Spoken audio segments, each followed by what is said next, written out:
As cancel culture takes U.S. college campuses by storm, those in academia have unwittingly found themselves in the crosshairs. In June, Cornell law professor William Jacobson was targeted after criticizing the Black Lives Matter movement in blog posts on his website. In July, Princeton University professor Joshua Katz was denounced on social media and by the university president over his response to a faculty open letter. And DePaul University professor Jason Hill has been targeted for his writings on American exceptionalism, racism, and even his book titled "We Have Overcome: An Immigrant's Letter to the American People." So how do we save higher education from cancel culture? Those professors join me now. Welcome William, Joshua, and Jason. Welcome, all three of you, to the show. This is an incredibly important topic when it comes to universities. Parents are deeply disturbed about it. So I'll start with you, William. First off, why did you decide to do this panel? The panel is called Saving Higher Education from Cancel Culture that people will be able to view tonight online. Well, I think what's called cancel culture has become a very prominent issue. It's discussed politically. I believe Trump mentioned it in his acceptance speech. It's all over the place. And people need to understand that this is not just a campus problem, that this refusal to accept open debate, refusal to discuss issues, insistence on bullying people into submission is something that's taking place throughout the country, not just on campuses.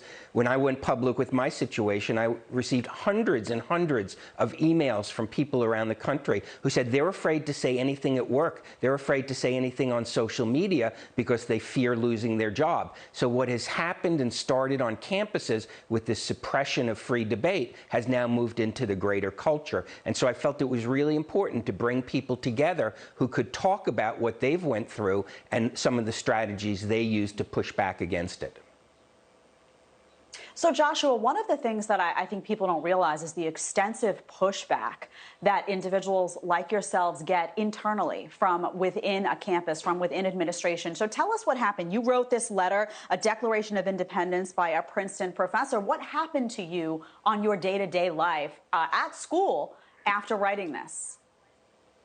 Well, you know, at school, in a way, everything was just fine because, as Professor Jacobson just said, I received, the way he received, hundreds, indeed thousands of messages from people around the country that were supportive.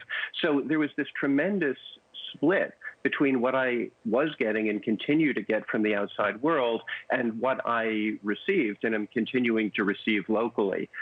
Effectively, locally, it's been silence. There are occasional moves to suppress one or another thing that I might do, but fundamentally I'm being given the silent treatment. I suppose that's better than actually having people in front of my house picketing, but it's not attractive, and it has made day-to-day life very difficult. But I'm buoyed by all of the support that I'm receiving from the outside world. Yeah, you know, Jason, people like yourselves are terrifying in academia because you stand out and you force college students to actually think for themselves. So what do you say to parents out there who are feeling like college is done, it's over, that they cannot send their kids to school anymore to learn how to think? Instead, these kids are being told what to think and that there's no hope. Is there hope for college life? I think that they need to get more involved with their college, their students' education. I think they need to start defunding the universities.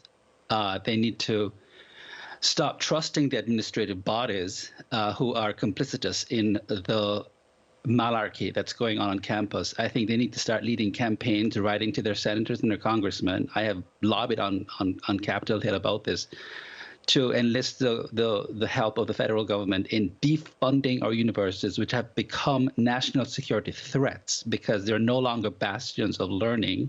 They have become national security threats and terror sites where they indoctrinate our young people to become enemies of the state by preaching a horrible, horrible diet of hatred of America, hatred of capitalism, hatred of reason, hatred of individualism. And if American parents knew the extent to which their children were not being taught critical thinking, but brainwashing, but being brainwashed to hate this great republic of ours, they would take, I think, a greater role in their children's education and not entrust them so much into the hands of these detractors of America. William, just quickly, can parents actually make a difference? Because the concern is that if they make those phone calls, it's not going to matter anyway. Have you seen any impact of parents expressing concern about what's going on in colleges and that actually leading to results? Well, I think the first step that parents need to take is the selection of the school that your child goes to. Parents will spend enormous amounts of time looking into the educational programming, the extracurricular programming, the sports facilities, but they pay almost no attention to what is the intellectual life on campus. Some campuses are clearly worse than others, and you can't just hand your child and pay enormous tuition for 4 years off to people who don't necessarily have the country's best interest in mind. So I think it's extremely important that parents get involved and that alumni get involved. Schools are very sensitive to donors or to federal funding, and I think there needs to be outside pressure brought to bear, not to push one viewpoint, but to insist that they have an open intellectual environment where people, professors and students who speak out and who are not in the majority opinion are not targeted and are not harassed and are not essentially driven into submission. So I think parents and alumni, we need that outside pressure to create that sort of environment. Well, tonight, all of these individuals will live stream a panel called Saving Higher Education from Cancel Culture. For more information, you can go to legalinsurrection.com/cancel culture. Thank you all for being here and for doing what you do. It takes an incredible amount of courage to be on a college campus and speak your mind these days. So thank you so much. It's an important message to get out there to people as well. Appreciate you being here. Thank you. Thank you. Thanks for having us.